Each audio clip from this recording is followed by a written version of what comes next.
6 জেলায় রাতভর ভারী থেকে অতি ভারী বৃষ্টি হতে পারে। চলুন জেনে নিই কোন জেলায় কত বৃষ্টিপাত হতে পারে। আলিপুর আবহাওয়া দপ্তর জানিয়েছে, গত 24 ঘন্টায় রাজ্যের কোথাও কোথাও 100 মিলিমিটারেরও বেশি বৃষ্টিপাত হয়েছে। হাওড়ার উলুবেড়িয়ায় 110 মিলিমিটার, আমতায় 100 মিলিমিটার এবং উত্তর 24 পরগনার দমদমে 100 মিলিমিটার বৃষ্টি হয়েছে।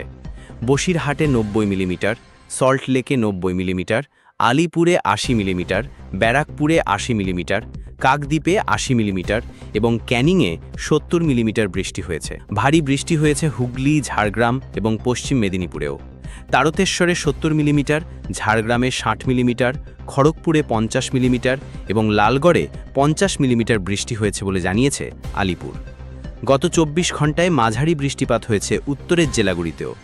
জলপাইগুড়িতে 30 মিলিমিটার, সেবকে 20 মিলিমিটার, কালিম্পংয়ে 20 মিলিমিটার এবং কোচবিহারে 20 মিলিমিটার বৃষ্টি হয়েছে। তবে জলপাইগুড়ি, কালিম্পং ও আলিপুরদুয়ারে বুধবার ভারী বৃষ্টির সম্ভাবনা।